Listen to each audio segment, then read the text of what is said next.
Hey everyone, it's Rob, and it's been a little bit since my last video. I've had quite a bit of personal stuff going on, and I've just been super busy, as well as I'm writing my first heavier piece in drop C. I've never written in a drop tuning before, and I'm honestly fairly new to writing with guitar.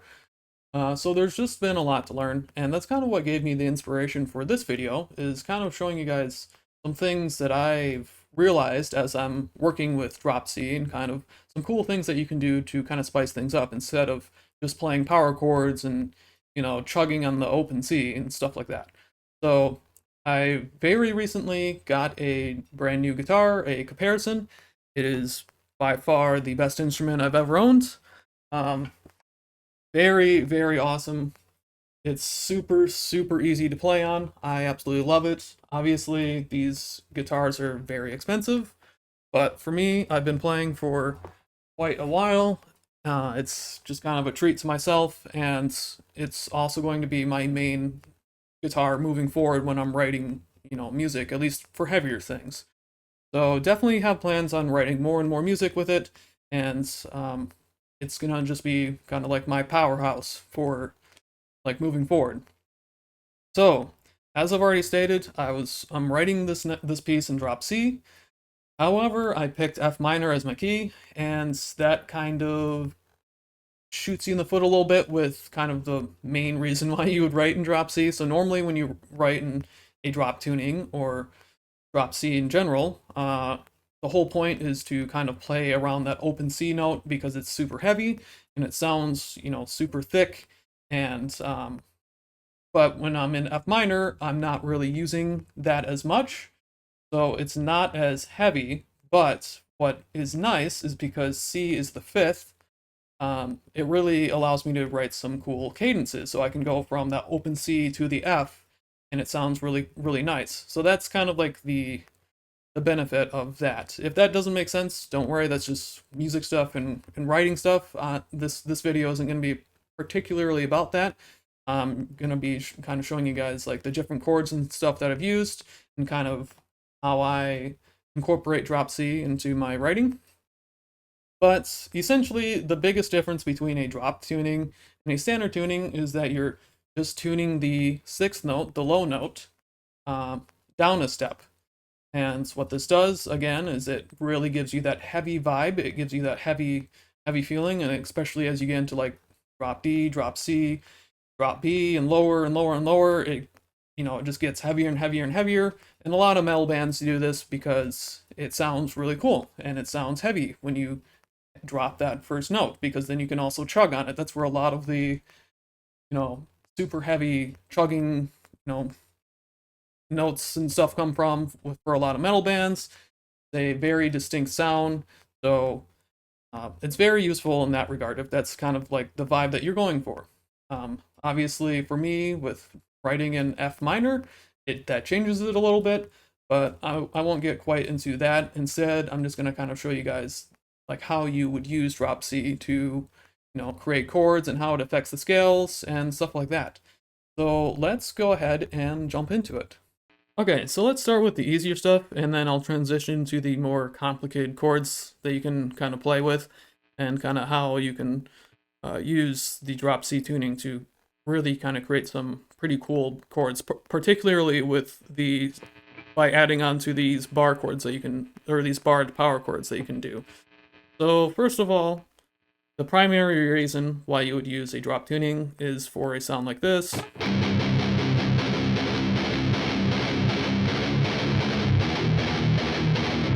So, because what you're doing here is, if I were to have D standard, this note would be tuned to D, but instead what I'm doing is I'm shifting this down here, the D here, by a step, and then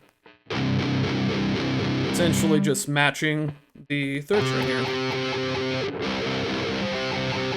So, what happens is when you play power chords, normally you'd play them like this. That's wrong in a drop tuning. You now play them like this. You just bar the top three strings here. And That's kind of the primary reason why you would want to use a drop tuning. It sounds heavy, it sounds really good, it's super easy to play power chords. Power chords are kind of like the huge backbone of rock and metal music, and but they can get kind of stale. So I'll explain kind of some cool things that you can do with them a little later when I get into the more complex and complicated chords. For now, um, I'm gonna actually swap off the distortion, and then I'll kind of quickly go over the scales and kind of how scales work, and then jump into the caged version of the chords and kind of compare and contrast the difference between standard tuning and then a drop tuning. The one thing I kind of want to make clear real quick is that everything that I'm going to show in this video is going to be it's going to be applicable to all drop tunings. So whether or not you're in drop C, drop D, drop B, or literally any other drop tuning, uh, everything here is going to it's going to work the exact same. The only difference is that if you're in a lower tuning, obviously that just shifts all of the notes down to whatever tuning that you're in, or up, or whatever. So for instance, drop D is literally the same as drop C, except all notes, every single string, is tuned up a step. So, but everything else is the same. So like the chord layouts, the chord positions, everything is the same. Now that that's out of the way, I can kind of go over and start from the beginning with like the easier stuff. And the first thing is the scales. So when it comes to scales in a drop tuning, normally when you would play a, let's say like a major scale, it would be something like this. You would start here.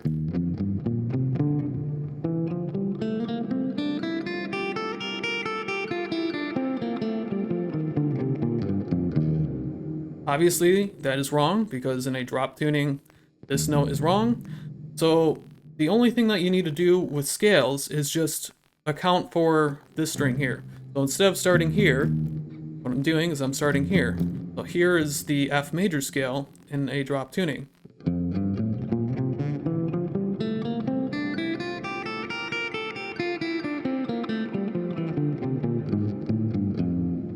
And it's like this for the minor scale and literally every other scale. All you do is you just shift up two notes, and then you start from there, and then you just shift back and do the normal scale. So for F minor, since that's what I'm writing my first like heavier piece in, that would sound like this.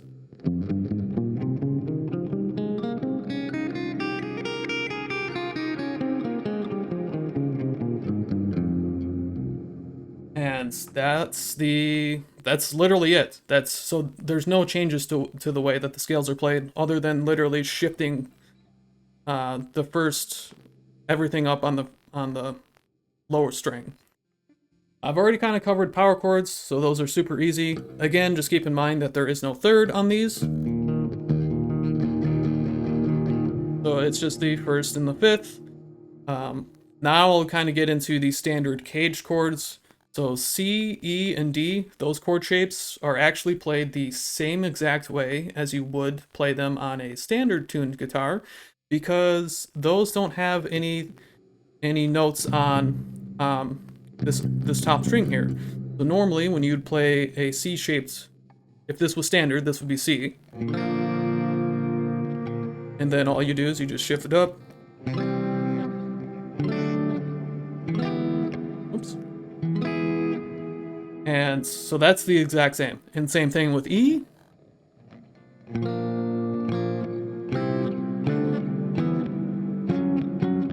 And obviously the same thing, the cage system works the same exact way, where if you started with C, and then you would go to A and G and so on.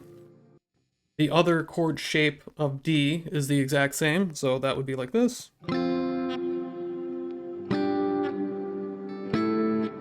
And again, it's the same exact way that you'd play it in standard tuning. And the same thing goes for like the minor version, so if you were to do the minor version of the D chord,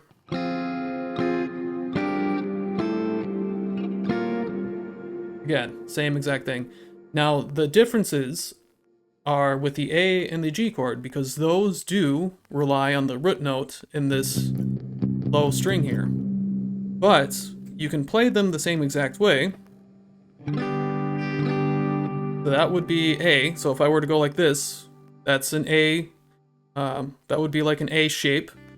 But if you just go like this and you just don't play this top note here, what you're doing is you're changing the voicing of the chord. So you're no longer playing the root first in the bass note. This becomes a 6/4 chord. So you can play these the same way. Just keep in mind that the voicing is going to be different. And the same thing applies to the G chord. So normally a G chord would look like this. You just remove that. You can also play the G chord like that, but again, this is not the root here. This is technically the third of the chord. So that's just one thing to keep in mind if you did want to play those chords.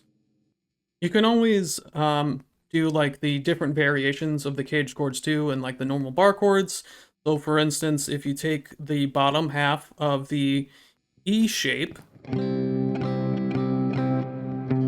so this would be C major. You just take the bottom 3 notes here. That's also C major, so it's C, E, G. Then if you want to go to minor, you just simply move the third down half a step.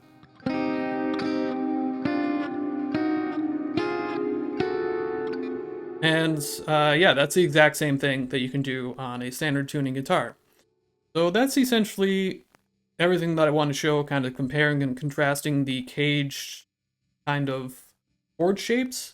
The next thing that I wanted to talk about is kind of spicing up the main, like the power chords that you can do with drop C or with any drop tuning, because that's going to be like the meat and potatoes of most of your chord progressions when it comes to writing in this tuning. So again, to play a power chord in a drop tuning, you just simply bar the strings, and you just play the top 3 strings. And again, what's happening here is you're just playing the root, the 5th, and then the root.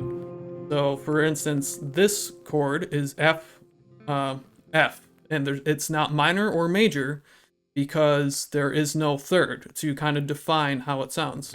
So you can't really, off of just that, you cannot tell whether it's major or minor. But what we can start doing is if we can add the third here,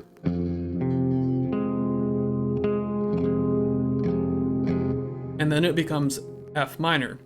Or we can do a suspended second.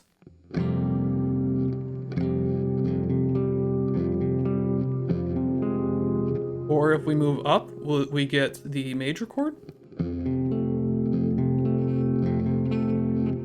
So just from the beginning, that's how you can kind of add the third, and it kind of gives it a whole different vibe instead of playing this.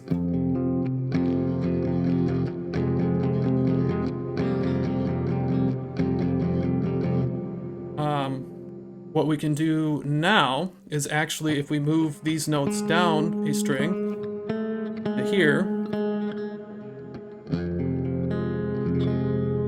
you can play the full top 3 notes as well as the third. So it gets a little deeper. Or if you want major,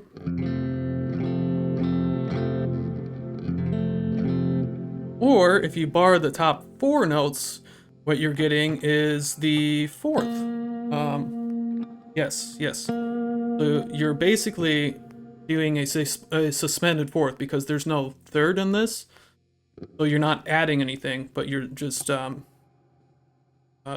basically playing a suspended 4th chord. That makes sense.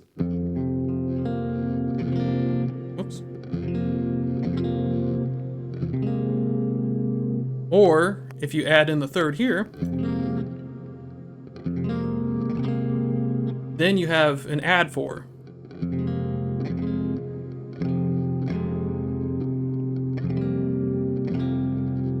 So there's some really cool things that you can do just by adding in some flavor notes to this. And we can keep going with this. So if this is the 4th, That's the 5th there. So what I could do is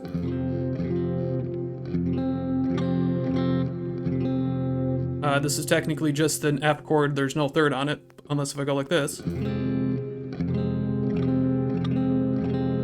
it's F minor.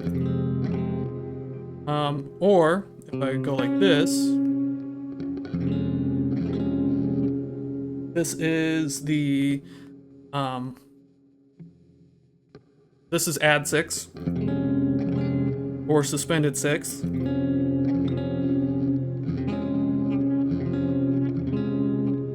And then we can even do a F7 chord here like this. Oh, whoops. The 7 chord is actually going to be easier to play. That would have to be there. It would have to be this note.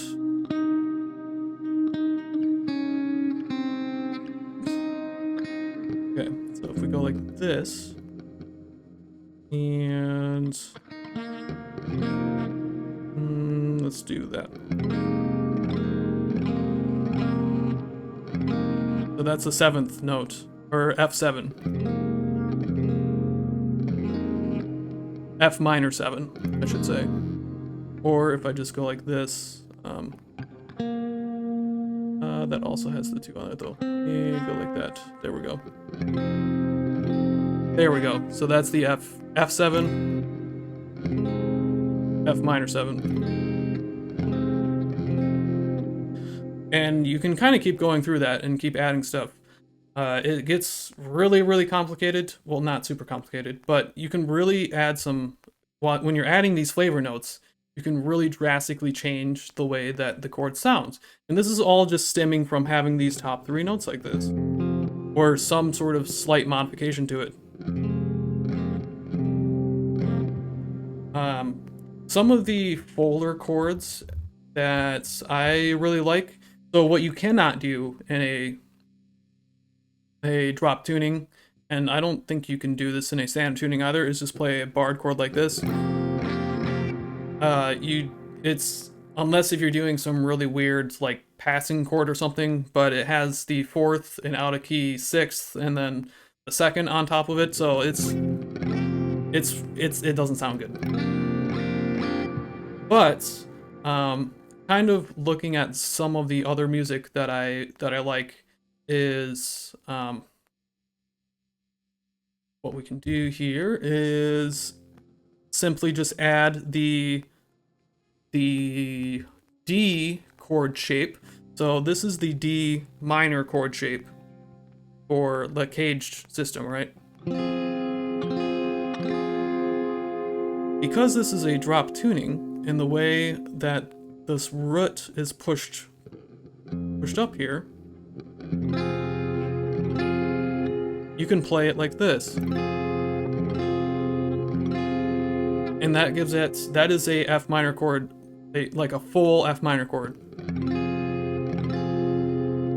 It's really cool. And then if we just remove this here, we have, we are adding the 2nd. Technically, I can't math right now. I think it's an 11 or I don't know. Whenever I look at chords and stuff, I'm not very good at just like adding the full octaves to it. To me, I just see this and I'm saying, oh yeah, I'm adding this G to it, so it's adding the 2nd, even though technically you wouldn't write it like that.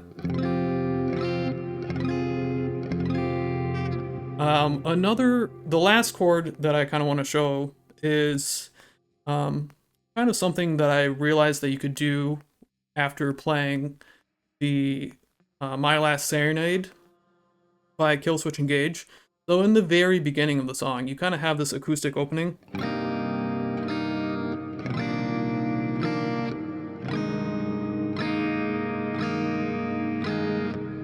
But this first chord here, you can actually bar this. Because you play it like this. And you play these open strings here. So if I move this up to F, what I can do is go like this. Again, a very beautiful sounding 7 chord here. So this is actually, I love this chord. And this is just one of those things that I kind of realized as I was sitting here, like looking at trying to come up with chords and stuff and what you can do. I was just like, oh, wait a second. When I was playing that song, or when I play the song, you're playing an open chord here. And then that applies as you can just bar it and move up. So that's another really cool chord. I could sit here and kind of talk through a bunch of different ways to play chords all day. You can kind of come up with anything as long as you kind of understand how chords are made. So essentially what I mean when I'm saying like add 4, add 2, suspended 4, suspended 2, so on and so forth, or F7 and stuff like that. If you know how those chords are built, you can pretty much come up with just about any chord that you want to play on whether it's standard tuning or drop tuning. But the really nice thing is that when you're in the drop tunings, you have this really, really nice bass part here to really give it the full sound, and it makes it super easy to play.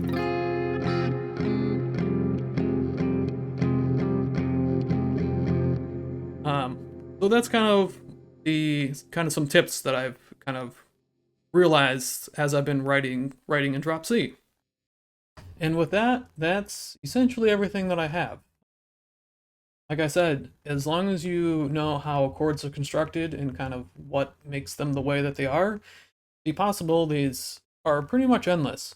But I really just wanted to kind of dive in and kind of show how you can use that power chord bass to kind of create some really cool sounding things with it, because that's primarily what you're going to be using in the drop tunings, or that's why you would use it.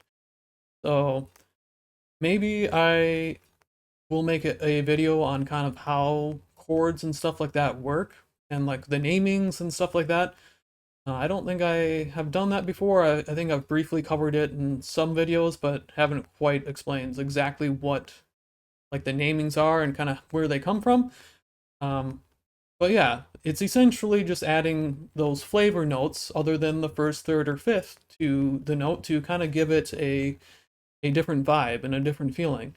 And they can sound really, really good and really powerful and effective in whatever you're trying to write. They can make just a generic sounding, F minor chord or F chord, I guess if you're just playing the top 3 notes, into something that really sounds different.